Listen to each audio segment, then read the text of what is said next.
नमस्कार मित्रों, आज से कुछ दिन पहले यानी 16 अप्रैल को मुंबई से करीब 120 किलोमीटर दूर पालघर में एक मॉब लिंचिंग की घटना हुई, जिसमें दो साधु जिनका नाम था कल्पवृक्ष गिरी महाराज और सुशील गिरी महाराज और उनके साथ एक ड्राइवर की हत्या कर दी गई। मैंने इस न्यूज को 3 दिन पहले सुना था, लेकिन उस वक्त मुझे इसके इंटेंसिटी का कोई आइडिया नहीं था। लेकिन रिसेंटली जब मैंने इस घटना की एक वीडियो देखी तो मैं पूरा अंदर से हिल गया कि लोग इतने जंगली कैसे हो सकते हैं। अगले 2 से 3 घंटे तक बार बार मेरे दिमाग में वही विजुअल्स घूम रहे थे। इस वीडियो में 70 साल का एक बूढ़ा सा दुबला पतला साधु एक पुलिस वाले का हाथ पकड़ के अपने जान की भीख मांग रहा है, लेकिन वो पुलिस वाला उस साधु को बचाने की जगह उसे उस बेकाबू जंगली जानवरों जैसी भीड़ के बीच में छोड़ आता है और वो भीड़ उस साधु को पीट पीट कर मार देती है।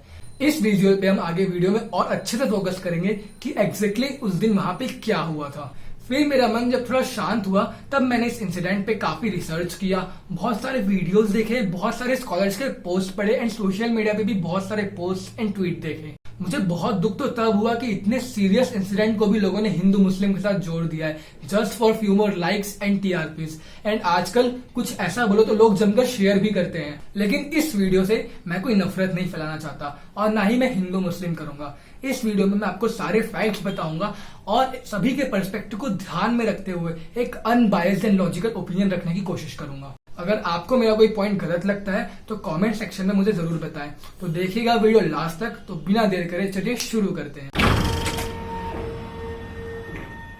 चलिए सबसे पहले जान लेते हैं कि मॉब लिंचिंग होता क्या है और क्यों ये इतना खतरनाक है।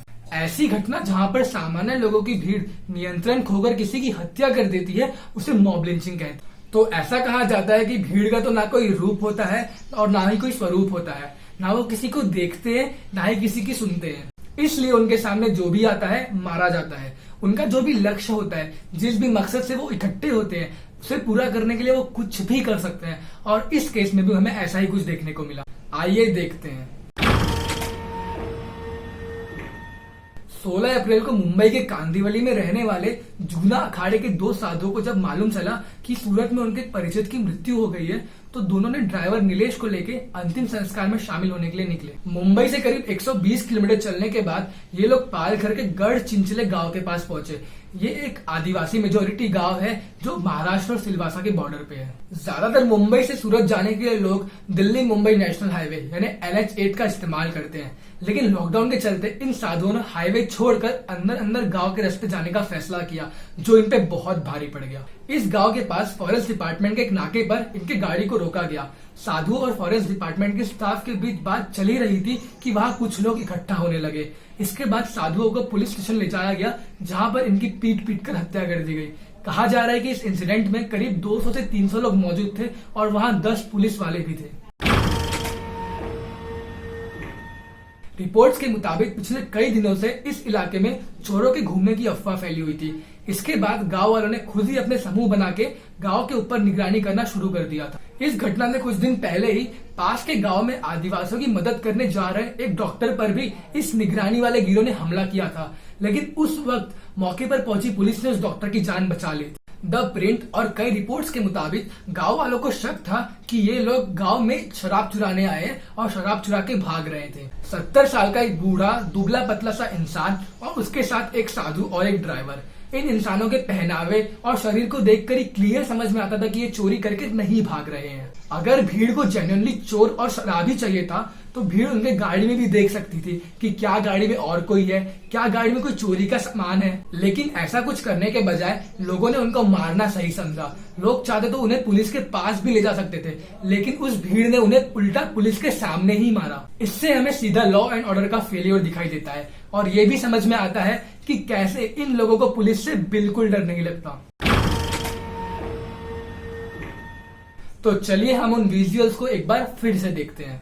इस वीडियो की शुरुआत में क्लियर दिख रहा है कि साधु ने पुलिस वाले का हाथ पकड़ रखा है और वो लोग पुलिस स्टेशन से बाहर निकल रहे हैं। जब तक साधु ने पुलिस वाले का हाथ पकड़ा है कुछ लोग उसे मारने की कोशिश तो कर रहे हैं, लेकिन लग रहा है कि साधु पुलिस वाले के हाथ में काफी सुरक्षित था। लेकिन तभी पुलिस वाला उस साधु को जानबूझ के भीड़ के बीच छोड़ देता है, जहां कई सारे लोग लाठी डंडा कुल्हाड़ी लेके खड़े रहते हैं। वो लोग साधु को मारना शुरू कर देते हैं। साधु अपने आप को बचाने की कोशिश तो करते हैं, लेकिन ऐसी जंगली भीड़ के सामने कुछ नहीं कर पाते। चंद ही मिनटों में भीड़ दोनों साधु और ड्राइवर को पीट पीट के मार देती है। ये वीडियो देख के साफ समझ में आता है कि पुलिस वालों ने अपनी तरफ से कुछ भी नहीं किया और ऐसा लगता है कि इंटेंशनली उन पुलिस वालों ने साधुओं को उस भीड़ के बीच में छोड़ दिया हो। तो इस पूरी कहानी में पुलिस वालों एंड डिस्ट्रिक्ट एडमिनिस्ट्रेशन के ऊपर एक बहुत ही बड़ा सवालिया निशान खड़ा होता है। रिपोर्ट से पता चला है कि ये कोई पहली बार नहीं है जब इलाके में ऐसी कोई भीड़ ने किसी के ऊपर अटैक कर दी हो। इसके पहले भी जब एक डॉक्टर गांव में आया था तो उसके ऊपर ऐसे ही भीड़ ने अटैक किया था। उस हमले में 4 पुलिस वाले भी घायल हुए थे। तो जब पुलिस वालों को पता था कि गांव में ऐसी कोई अफवाह फैली हुई है तो क्यों पुलिस वालों ने कुछ नहीं किया। देश भर में लॉकडाउन के चलते जब कहीं पे भी 5 लोगों की भीड़ को भी एक साथ जमा होने की अनुमति नहीं है तो कैसे और क्यों उस गांव में बार बार 200-300 लोगों की भीड़ रोड पे निकल के आके जमा हो जा रही थी। जब पुलिस को पहले से ही पता था कि यहाँ के लोग बार बार बेकाबू हो जा रहे हैं तो क्यों पुलिस ने और ज्यादा फोर्सेस को नहीं बुलाई। ये साधु थे शायद इसलिए अभी सब शांत है, लेकिन क्या यही अगर कोई सेलिब्रिटी या कोई नेता होता तब भी लोग ऐसे ही शांत रहते?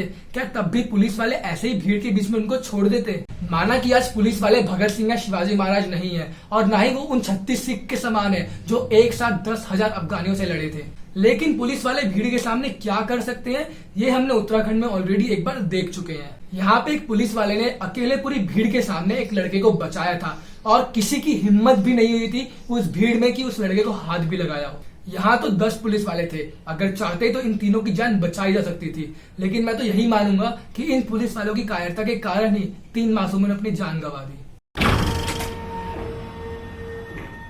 भगवान श्री कृष्ण ने भगवत गीता के फर्स्ट चैप्टर के 36th वर्स में बताया है कि 6 प्रकार के मिसक्रिएंट्स होते हैं और ये लोग उसमें 3rd टाइप के मिसक्रिएंट हैं। ये वो लोग हैं जो हथियार का इस्तेमाल करके किसी निहत्थे को भी मार सकते हैं, इसलिए ऐसे लोगों को तुरंत सजा देनी चाहिए क्योंकि ये उस सांप के समान है जिसके जहरीले फन होते हैं और ये कभी भी किसी को भी काट सकते हैं और वो जब भी काटेगा तब लोग मरेंगे ही। इसलिए भगवान भी कहते हैं कि ऐसे लोग को कड़ी से कड़ी सजा मिलनी चाहिए, इनफैक्ट मौत की सजा ही मिलनी चाहिए। और अगर हम आज के टर्म्स में भी देखें तो ये वो लोग हैं जिनको सही में खुद की अकल यानी कॉमन सेंस नहीं होती है, तो अगर इनको रोका नहीं गया तो जब भी जेल से बाहर आएंगे तो फिर ये वैसा ही काम करेंगे। जो दोषी हैं उनको क्या करना चाहिए? हम फांसी, सीधे फांसी, कोई कानून नहीं, कोई कचहरी, कोई कोर्ट नहीं, सरेआम आपकी वीडियो रिकॉर्डिंग है, सरेआम आप लड़ी डंडों से हमारे महात्माओं को मारा जा रहा है क्योंकि वो आदि वो मनुष्य है ही नहीं, राक्षस है वो तो। जिस तरह से संतों को मारा गया वो तो राक्षस ही मार सकता है, आदमी नहीं मार सकता है, तो आदमी नहीं है तो राक्षस को मारने में कोई अपराध नहीं है। मुझे रोना तो तब आ गया जब मैंने इंडिया टुडे की रिपोर्ट पढ़ी जिसमें ड्राइवर नीलेश की पत्नी ने बताया है कि परिवार वालों को उनके पति का चेहरा भी नहीं समझ में आ पा रहा था। उन जंगलियों ने इन तीनों बेकसूर को इतना गंदे तरीके से मारा। ये बताते हुए ड्राइवर नीलेश की पत्नी ने उन सभी के लिए फांसी की डिमांड की जो इस मॉब लिंचिंग में इन्वॉल्व थे। सभी 200 से 300 लोगों को तो फांसी की सजा नहीं दी जा सकती, लेकिन मेरे ओपिनियन में भी इस लिंचिंग में इन्वॉल्व पूरे फ्रंट लाइनर्स को फांसी की सजा होनी ही चाहिए, तभी ये देश में कड़ा एग्जाम्पल सेट करेगा। जब मैं ये वीडियो बना रहा हूं तो अभी तक महाराष्ट्र पुलिस ने 101 लोगों को गिरफ्तार कर चुकी है जिसमें 9 नाबालिग भी शामिल है। महाराष्ट्र के होम मिनिस्टर ने उन सभी 101 लोगों के नाम के लिस्ट को जारी करते हुए बताया है कि इसमें एक भी मुसलमान नहीं है, इसलिए प्लीज इस घटना को कम्युनल वायलेंस ना बताया जाए। इसके अलावा गवर्नमेंट ने एक स्पेशल कमेटी बनाई है इस पूरे मामले में जांच करने के लिए और इस केस को सीआईडी को हैंडओवर कर दिया है। तो हम अब एक्सपेक्ट कर सकते हैं कि इस घटना से जुड़े जितने भी लोग होंगे सभी लोग को सामने सीआईडी लेके आएगी। ये इस वीडियो का लास्ट पार्ट है और इस पार्ट में मैं अपनी तरफ से सेंट्रल गवर्नमेंट से कुछ रिक्वेस्ट करना चाहूंगा। फर्स्ट, क्योंकि अभी इंडिया में एक भी स्ट्रिक्ट लॉज नहीं है मॉब लिंचिंग के अगेंस्ट, तो सबसे पहले तो मैं सेंट्रल गवर्नमेंट को ये रिक्वेस्ट करूंगा कि पैन इंडिया कुछ ऐसे स्ट्रिक्ट लॉज फॉर्मुलेट करने चाहिए हमें मॉब लिंचिंग के अगेंस्ट कि लोगों के मन में इसके लिए और डर पैदा हो, तभी इसको रोका जा सकता है। हमारे देश के कुछ स्टेट्स जैसे वेस्ट बंगाल, आसाम में उनके खुद के स्टेट गवर्नमेंट के रूल्स है मॉब लिंचिंग के अगेंस्ट, लेकिन जब तक एक पैन इंडिया रूल नहीं आएगा तब तक के लोगों में इसके लिए डर नहीं पैदा होगा। सेकंड, पुलिसमैन की भी मिलिट्री के समान स्पेशल ट्रेनिंग होनी चाहिए ऐसे सिचुएशंस को टैकल करने के लिए।